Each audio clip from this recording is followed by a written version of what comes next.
Papa talaga?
Natin o depende po sa inyong gusto.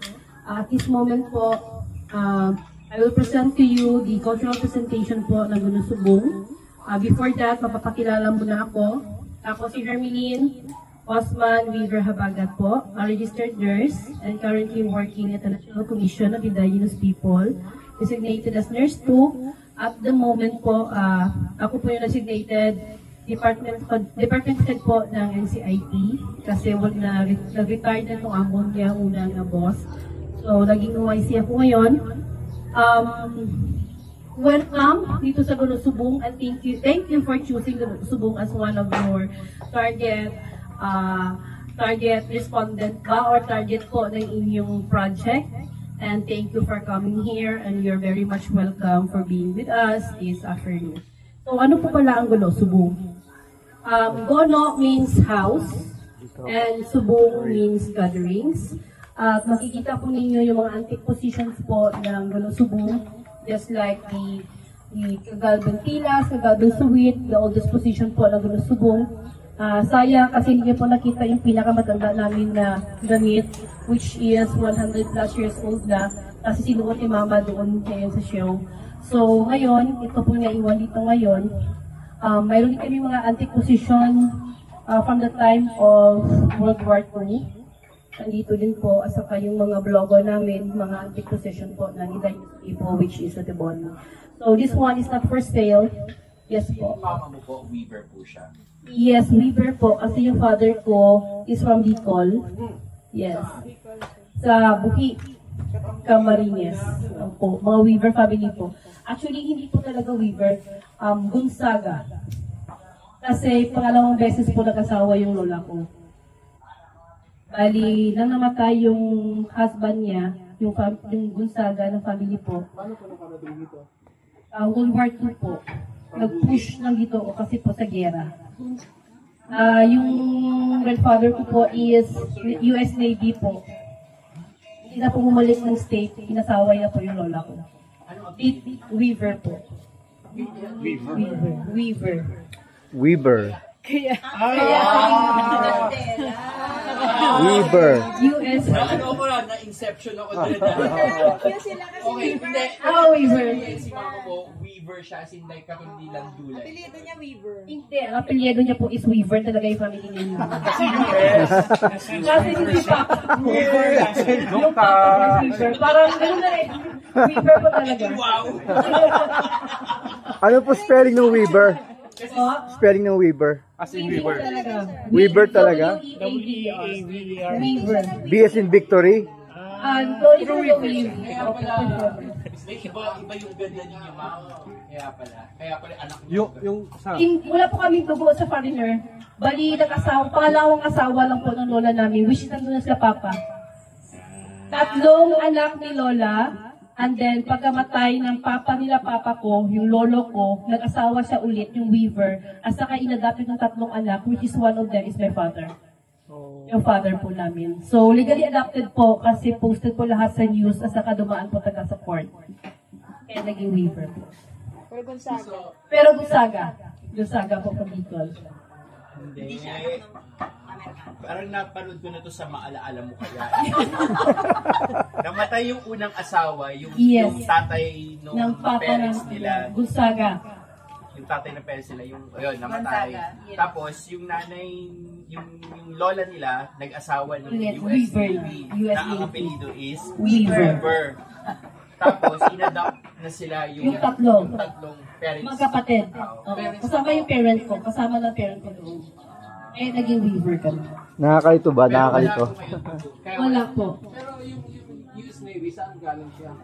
World War II. Yung sa World War II, na-push lang po na dito galing yung Camarines Corps kasi po gera doon. Buhay na asawa niya. Kasama po yung lola ko. Gonzaga yan. Namatay na po. Pero Gonzaga yung name niya, yung lula mo, na asawa ng Weaver na. Gonzaga before, pero nag-asawa naman sa Weaver na. Kasi patay naman yung unang... Pero yung kasama sila. Yung magkasama pumunta din sa Lake Cebu, 1950s po. So, pero ano, hindi kayo tibon. Si Bolly po. Si mama ko per blood. Kasi ano siya, Ayun, yung una niyang asawa, ay yung original asawa, yung OA, is yun yung taga Bicol. Yung namatay. lula niya yun, yung nag-adapt. Ano, ulitin ba? Ulitin?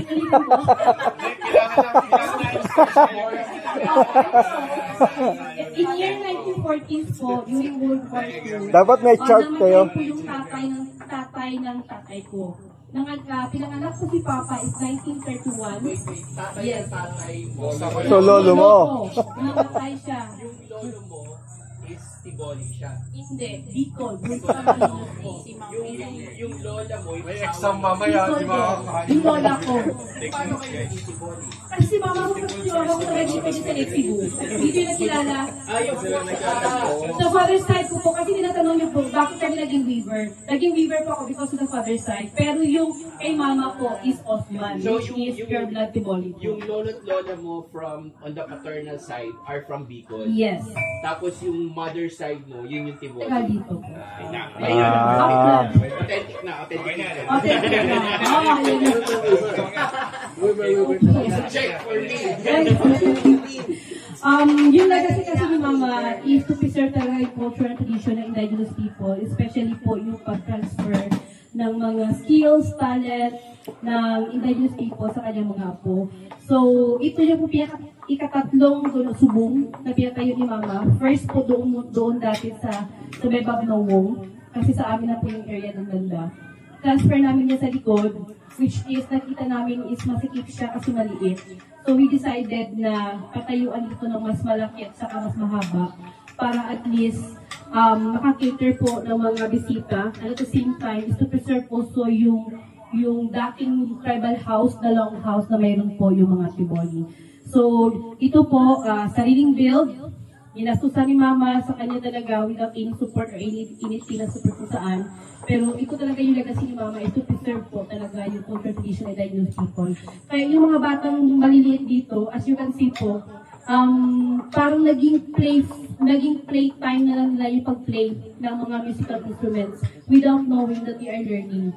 At saka at the same time, parang nahubog na rin sila hanggang sa nakita nila yung importansya, growing, loving the culture of Tiboli. Kaya alam na paano magsayaw, mag-play ng musical instruments and anything. So, ito, 7 years old. Ito is 3, 5, 8, 12, at saka 11. Yan. Yun po yung mga tinuturuan ni Mama mag-play ng mga instrument dito sa Galusubong. Si mama mo, ilan taon na siya? 62 years old. Pero malakas pa siya since the travel pa siya. Yes, malakas pa po. Si Mama is a product of arranged marriage before. O, dadagan ko na story. Digre na na. It's a product Digre na naman. of arranged marriage before. Kasi si Mama ko dati, kinasal kay Papa, o ipinagsama kay Papa, sinama kay Papa at the age of 17. At saka si Papa is 54 years old. So, Ha? yes po. 17 and 54 laban 54. 17. Wow. Yes. Wow. Pangalawang asawa ni Papa, si Mama. Yung first na family is pure Bicol talaga, galing ng Bicol. Ang pagkapatay ng first wife ni Papa, inasawa niya si Mama, which is malaki po yung gap. Mas matanda pa ang younger daughter ni Papa sa unang asawa sa kay Mama. Yung sabi mo, yung unang asawa ng papa mo, taga Bicol din. Taga Bicol din. Ang daming taga Bicol na pupunta. Yes, marami po. Mga Bicolano ito marami. Mga Tupas, Bandes, Weaver, lahat po dito. Sama-sama na po sila. Una nga Maliban ako. sa Bicol po, pumunta din dito yung mga Ilocano, at saka mga Ilonggo from during World War II. Parang mahabang istorya to ah. Yes. Katanduanes. Yes po. Lumisan niya, gina-story Papa dati, nagaligo siya sa buhit daw na lake. Yan. Hindi, yung papa mo, Ilonggo, ay ano, Bicolano din. Bicolano po. Pure Bicol. Mga Balandra. Balandra, Gonzaga. Pala, yung parents mo from Pater. Yes po. Opo. Okay. Okay. So yung mama mo na 17 years old, yun talaga yung Tiboli. Yes. Yes, Tiboli. Tiboli. Pati yung parents niya, Tiboli. Yes, pure blood po. Pero paano nangyari yun na in-arranged marriage from outside? Ito yung tradition na inaging people before. Naging kultura na talaga, naging part ng tradition ng early marriage. Which is pinagbabawal na ngayon. It's because hindi siya dapat. Republic Act 11596 na pinagbabawal na yung pag-aasawa ng maaga, 18 years old pababa. It's because hindi pwede ipasawa yung mga batang 18 years old pababa. It's because bata pa sila na dapat pang-alagaan. Na dapat nandun sila sa school. So, hindi siya covered ng customary law ng Tiboli kahit IT ka pa, which is under na talaga sa customary, sa history, yung part talaga ng tradition, hindi talaga pwede. Kasi we need to observe pa din yung above law at saka mga national law na dapat natin i-implement, kahit IT ka pa. Pero pag lalaki pwede mag-asawa ng bata. Mas ba? Diba, 16 years old yung lalaki. Pwede. I think, depende sa mga elders po natin sa indigenous people. Kasi yung mga elders po natin before, kapag mayroon tayong dato system before kasi, dato system na sila yung umuupo at saka nakikipag-negotiate at saka nag-ano ng mga conflict and anything, depende po talaga sa kanila. Wala na ngayon. Wala na po, bawal na po siya. If ever mayroon, I think yung mga IT community natin sa malayong lugar, sa far-flung community na walang report, walang records sa saka anything, which is hindi talaga alam. Pero mostly the indigenous people na yung mga Tiboli sa Kaubo, dito sa Lake Cebu, ay educated na. Marami tayong mga graduates, aware na sila sa mga national law, at the same time, alam na nila kung anong dapat gawin. Especially kung magiging resulta ng early marriage. At mayroon po tayong sanction para po sa ganyan, upang ipagtibay po dito sa Lake Cebu, mayroon po kaming indigenous justice system na ipinagtitibay talaga ang pagbabawal na paasawa ng mga anak nila at age of 18 years old. Mayroon po mga sanctions at saka mga multa if ever po malaman plus kulong. May mga, I assume, yung generation ba ni mom, nakapag-aral sila? Yung generation ng mom. In 1971, sa panahon na pagpasok ni Panamen, LSLD dito sa Lake Cebu, which is hindi pa na-introduce sa indigenous people ang education. Guys, because para sa kanila before, ang education is parang bad influence para sa mga kabataan. It's because yung customary law at sa kinalakihan ng mga indigenous people na maliit na bata, baka mag-iba sa paniniwala na mayroon sila, the way of living and anything. But then, through proper coordination, at saka IEC, ni Father Rex Mansman, at saka Panamen El Saldi before, na-introduce sa indigenous people kung gaano kahalaga ang education system, kung paano kahalaga, kung anong purpose, bakit nandito sila. Kaya na-build yung Santa Cruz Mission School Incorporated, na kung saan ang lahat ng mga kabataan inoblibida talaga na magpasok sa eskwelahan, which is libre yung pakain at lunch, libre po yung merienda, and at the same time po, yung mga bata sa Igadang Dalan, ginakuha lang, ginahakwat. Dati, as a mama, na-remember ni mama nga, bata pa sa una, nga ginadakop na siya sa Igadalan, parang mag-eskwela lang. Pero ngayon, hindi pwede. O, di ba? Dakpon mo ang bata, ibutang eskwelahan without them knowing sa mga parents, basi mapriso ka pa. Pero sa unang panahon, kamo lagi na inunan sa ula para masulod lang sa eskwelahan. At saka libreng pagkain. Isa din yun sa mga rason kung bakit willing ang mga bata umupo sa eskwelahan because of the food, libreng pagkain, libre po lahat. Saka first time po na-introduce ang Catholic dito sa Lake Cebu 1971 sa panahon po ni Father X. Mga Maisman. Tiboli ngayon, Catholic din sila. Not all. Some of them are Catholic and some who hindi. Pero walang May Baptist, may Catholic, may Samadista, may Balik Islam, at saka marami na po. What do you mean balik Islam? So, ang Tiboli, Islam talaga siya. Yes, parang bumalik talaga sila. Pero marami kaming mga regulation, especially sa local policy guidelines namin dito sa Lake Cebu. If ever balik Islam ka, hindi ka pwede maging member na indigenous technical structure, which is the highest governing body sa community, because iba na yung paniniwala. Kasi yung sa mga IPS natin, they need to maintain kung anong meron sa indigenous people, especially sa pananamit, the way mag-pray, yung madumso kami, the way of paano kami mag-pray sa Panginoon, saka magdamit ng mga damit ng kulturang Tiboli, makukulang damit. But then kapag mabalik Islam kasi, they're like, yes, na respeto talaga namin. Yung respeto ng decision nila. Pero kailangan nilang magsuot ng yung sa hair, hijab po. Which is hindi sa pwede magsuot ng headdress. Kaya parang sabi namin, it's a choice na meron sila. Pwede na sila maging member ng IPS. Okay? Meron pa. Actually, dahil pa ako tanong, pero sige na. Yes. Oh, okay yan, sir. Sige, sir. Oh, matagal pa mga magabi, sir. Napapascinate kasi ako sa ano. Sa waiver. Sa waiver. So, balik tayo.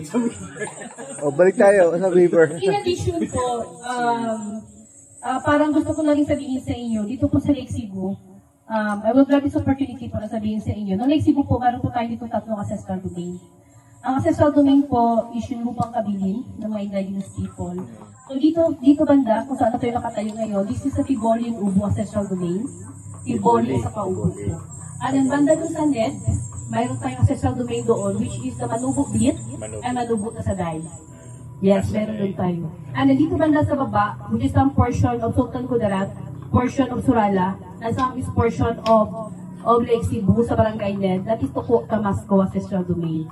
Ang mga IP dyan is Tiboli Ubu, at saka Taboli Manubo sa Daf. Ano ba ibig ng word na Tiboli? Tagabili, dati Tagabili, which is yung mga Highlanders, before. Pero yung Balaan, hindi po related sa iyo. Balaan, Bilaan. Isa yun sa mga mainit na issue ngayon, o burning issue, is because of pronunciation sa spelling, kung paano i-address sa kanilang Bilaan. Yes, pupunta po. Bilaan, yes. Ang Bilaan is hindi dito sa Lake Cebu. Ang kanilang lugar o ang kanilang pinanggalingan is Plumulok, Tupit. Yung kung saan tayo Yes, doon yan sila. So, if ever mayroong dito mga taga-Tupi na pumunta sa Lake Cebu na Blaan, here belong to the indigenous people, but then yung lugar na natatayuan nila is not hindi sa kanila, is not belong to them. Kasi ang kanilang descent po at saka origin nila doon talaga sa Tupi. So, ang tamang word is Blaan. Walang apostrophe po. The same time with Toboli.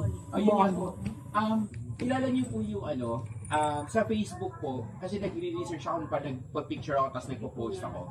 I try as much as possible to research what I caption. And there was a photo I took of, ni-mention si Ate Todi, di ba? Si Maria. Yes. Nag-perform sila before with Hegalong. And then, nung nag-research ako, meron palang foreigner who practically spent his life going around Mindanao and researching the boat routes, Hegalong, Kulintang, at lahat pa sa yung ayuta pangalan ng ibang boat routes. Tapos si pangalan niya Hans Braggeis, parang German siya eh. Tapos may nag-comment sa kanya na, oh, this is the, yan yung gamit ng Tiboli. Ang spelling nung nag-comment is T''B''O''L''I. Ang sabi niya, please do not put at an apostrophe because this is considered improper or disrespectful. Dapat Tiboli lang. Ano po ba tama? Actually, tapos, tinanong ko po yung, sino ba yung natanong ko ng isang araw? Ang sabi niya, when you refer to the place, I'm not sure when you refer to the place, may apostrophe. But when you refer to the people, wala daw apostrophe. Actually, Tiboli is a place sa lake sa Tiboli Municipality. Wala din apostrophe, which is implemented na po ngayon. Okay. Actually, ngayon lang yun siya lumabas. Hindi siya before. Ngayon na talaga yan siya na inupuan ng mga indigenous people. Kasi na rin, kasi mayroon tayong meaning kasi, kapag masabi kang Tiboli, ginagamit kasi yan siya dati na parang pang-tease sa mga bata, which is parang may double meaning. Kapag sinabi kang Tiboli, na walang alam, wala, nakachinelas lang, ang sipon, dari asta, ng mga minorities, low-level people, parang ganon, dugyot. Yan. Dito din. Big the struggle before IP sa kanan IP settlers. Oo, before. Oo, mga non-IPs, tibuli ka. Ilis mo ba? Itsura mo na tibuli. Miss ganon. Para matigas ba, tiboli. Saka una talagang ay sa tiboli na hindi, actually sa education, sa pagiging sa teacher, hindi pwede di ba pagsamahin ang T sa ka-I. Pero sa tiboli, hindi pwede pagsamahin kasi parang tiboli. Ganun lang, parang slide lang siya. Actually, makapag-explain yung mga teachers. So, ang proper way now, right now, Prepare to Tiboli. Tiboli. Hindi Tiboli. Tiboli. Hindi Tiboli. Boli. Yan, ganun siya. Actually, hindi naman talaga disrespectful. Kuminsan, pinakandem ko din yung mga comments na about disrespectful. Kaya bakit man, hindi nila alam kung ano ang proper way. I think the best way is to educate at saka isabi sa mga tao kung anong proper way na patulang. Pero hindi lang disrespectful. Kasi napaka-unfair naman sa tao na without knowing, naka-disrespect na pila siya without knowing kung anong katotohanan. So, ganun po. So parang yung sinasabi mo na daw sa Tiboli ka, kayo lang din yung mga taga dito lang din na nagsasabi noon. Pero parang naging expression ko sila dati. Pero yung mga bilaan. Taga-outsiders, hindi namin din alam yon. Yes. So nakikita lang namin, it's pronounced or it's written as T''B''O''L''I. When you see that word, you always pronounce it as T-Boli. Parang may accent on T. T-Boli. Pero ang tama pala, Tiboli lang. Parang Laan. Same principle. Yes, same principle yun. Laan. Ay, Tiboli dati ang tawag sa mga Tiboli, bilaan ang Yapon. Bilaan pa din. Parang gina-generalize nila nga bilaan. Sa unang panahon kasi kapag ginabag mong bilaan, it refers sa itsura, pangit, kulot, maitim, maliit, wala pinag-iralan. Yun kasi hindi siya bilaan sa una. May tribe dito na mas Manobot Tasaday, di ba? Yes, sa barangay Ned, Manubot Blitz saka Manubot Tasaday. Ano itsura nila? Yes, by station mo talaga. Hindi mo talaga pwede matawag na separate ang tribe ng isang indigenous people without any distinction at pagkakaiba sa iba po. Kasi iba ang kultura, iba ang tradisyon na meron sila. Kamukha sila Tasaday kasi di ba may idea? Yes, mga kulot po. Mga kulot sila. At the same time, naiitin sa kamalilit, mga matango sa ilong ng iba. Yung maputi ang mga ngipin. Manubuklit sa Pero kamanubuklit.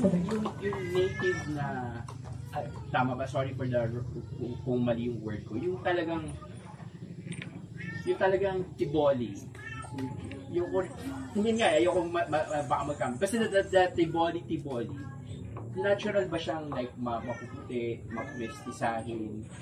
Meron bang intermarriage from Spanish times pa? Yes. Meron po. Kaya ganun. Oo, yun ang halo-halo na. Especially during World War II po. Marami po mga Japanese at mga Spanish po na punta dito. At saka tumagal po for how many years. At saka iba, mga anak na sa iba. Mga Japanese dati. Yes po. May Japanese at saka mga Spaniards po dati. May mga story po before. Kaya po kanina may, dun nasa Punta Isla kami, yung mga nagpo-perform, sabi ko, ang nito mestiza nito. Yes, opo. Parang Si Mama din po. Mestiza, pero parang mestiza. Halata. Okay. Wala na po. Mag-perform na po tayo na po. Mag-perform na po ba? Okay, unahin natin. Back to earth. And the tune and spirit within the being can be heard under the deepest part of the earth and even above the sky. It helps connect our prayer with God. Ma'am Lynn, Yes po. benta pa kayo ng pen? Wala po. Ang isa po ay isa ka. Buli mo ba sa to? Ang volley po, may sarili po kayong like language. Yes. Iba po ang language ng Tivoli, iba din po manubo sa salay, iba man po ang manubo blit, iba din pong blaan, iba din ang ubo. Hindi, ginagamit niyo pa siya ngayon. Pero commonly dito sa Lake Cebu, is Tivoli ang ginagamit ko ng language. Pero siya nag-ilonggo na yung ano niyo. Wala Ilonggo, pero marunong mga Ilonggo. Yan, nagpe-perform na siya, no? Ay, ito ga.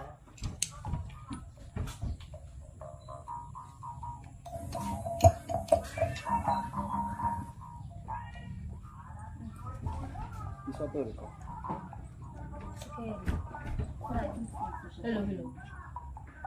Kasi nga weaver po.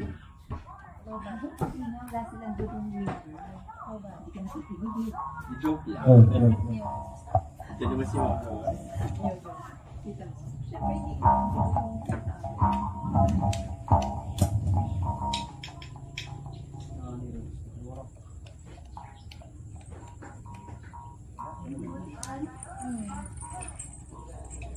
Hello.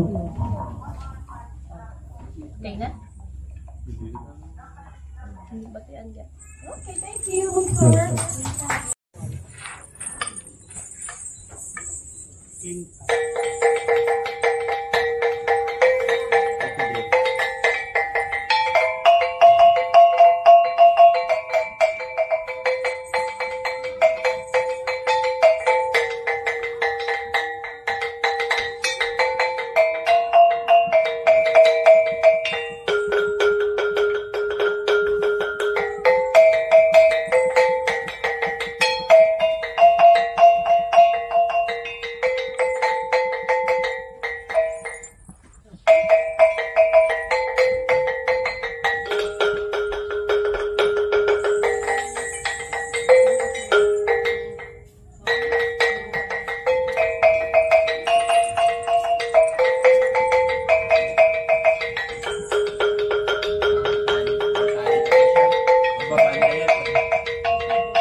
Okay, thank you so much, Kuya Buksor.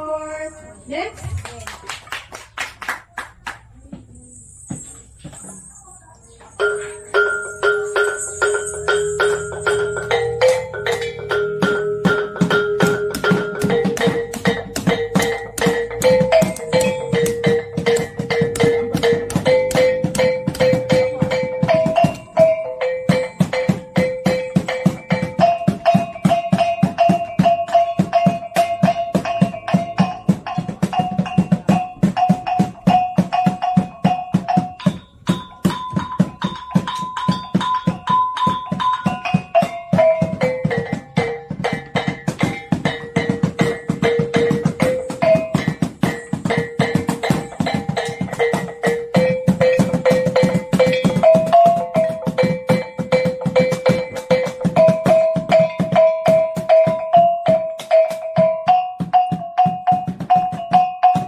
Thank you so much. Next is Tumanggong. Sinongong is made from deer skin and is also played during wedding ceremonies, festivals, and retreats.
Okay, thank you so much.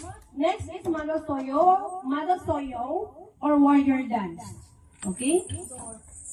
Sor, si Naem, at saka si Yona. Okay, wait lang si Monsor Anay. Dali na. Stop. Isa lang umulan nito mga na.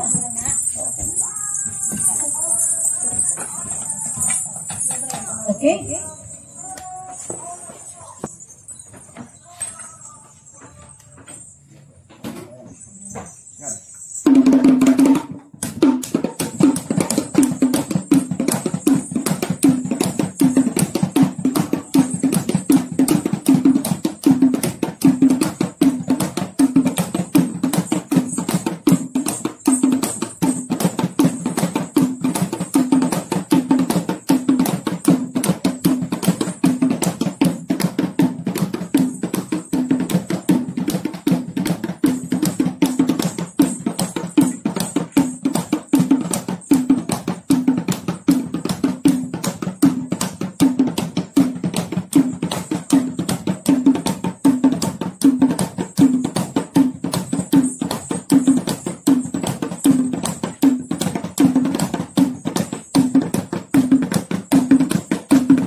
Okay, next is Mada Taho.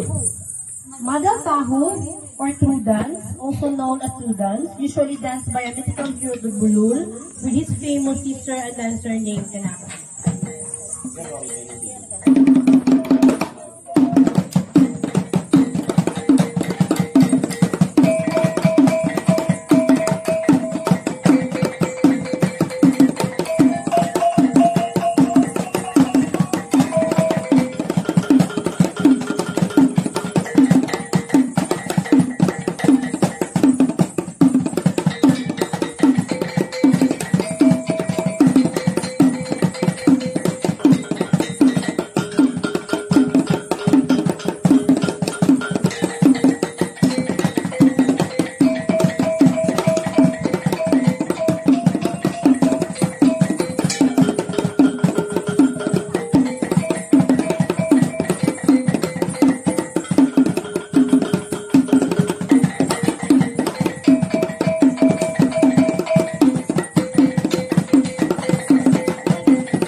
Okay, thank you so much.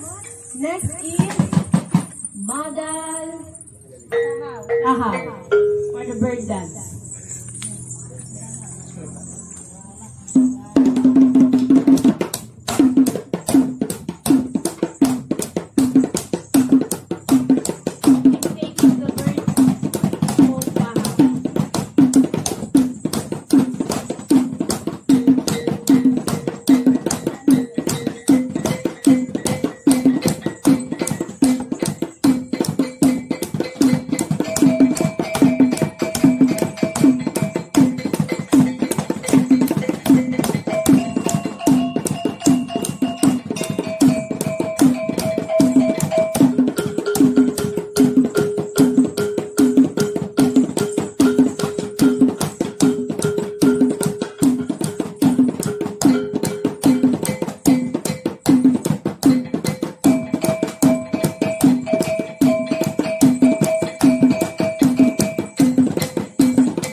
para sa ating community dance.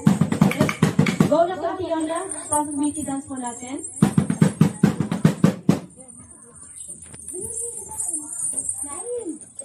Oo. Oo, minsan.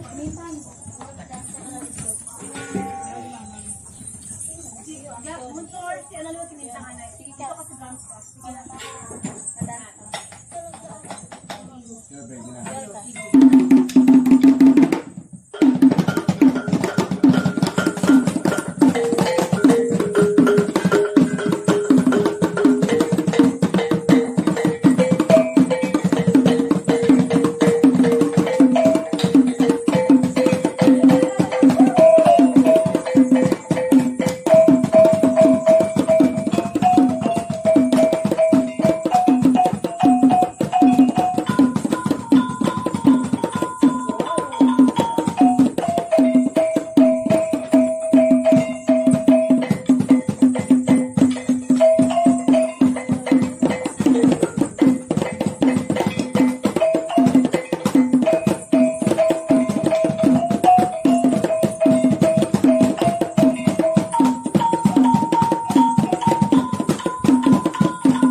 Okay, upo kayo doon muna kuya.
Okay, thank you so much. That's all for this afternoon para po sa aming cultural presentation. So, may request everyone, Jun. Mix and night para sa atong community dance together with the Panato. You know, okay, let's dance po. Doren! Sige na mo, try ko na mag-ano.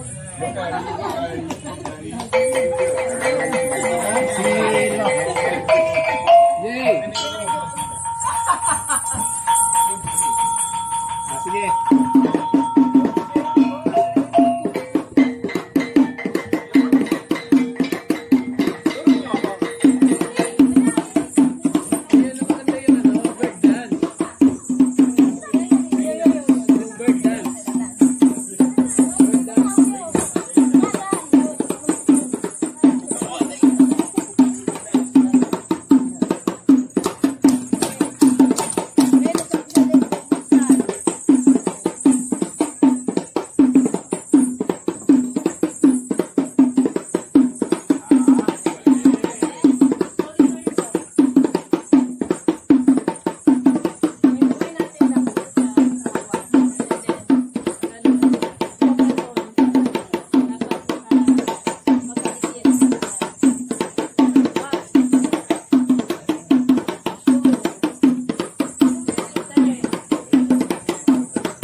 maganda yung ilaw. Kuya, doon ka kayo sa kabila. Sige, Oo. smile. Oo, mas maganda yung ilaw doon. Smile, Yuri.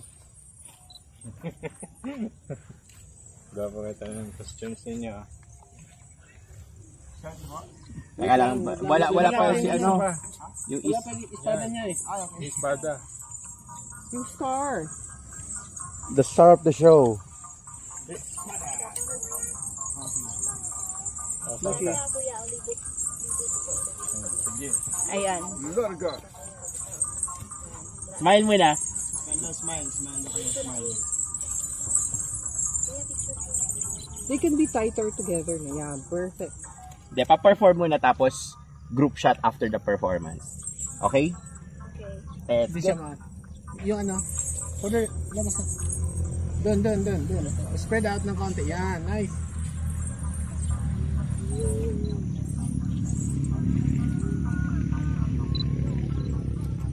Mga Marvel superhero. Ang ganda nun. Isa pa nun, yung pose mo na yun. Ganda nga. Lugat. Huwag na hintayin yan. Yung mga matatanda, huwag na hinihintay.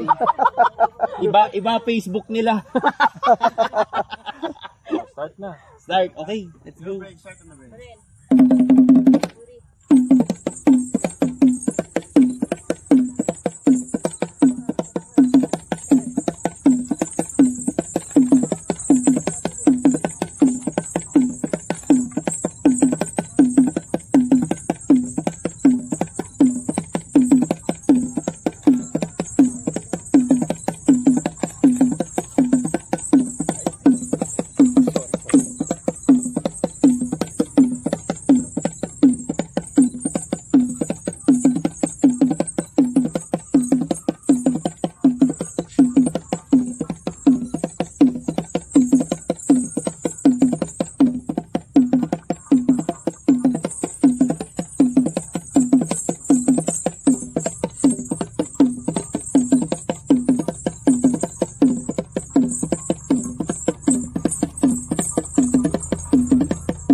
Okay, galing. Galing ka lang. Akala ko ba landscapes? Ang galing. Ang galing niya. Ang galing. Sige, ako rin pa-shoot nung ginawa mo. Gawin mo ulit.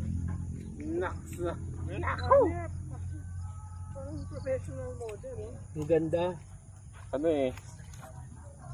Yuri, I see you. Nice. Nice. Parang very adult siya. Dito. One more. Look here. Very professional. Yeah. Oo, tuwan-tuwa na siya. Pine-praise mo daw siya. Okay, bibigyan natin si Yuri ah. Thank you, Yuri.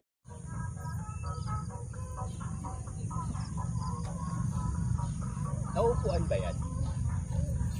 Hindi. Parang dekorasyon na yata eh.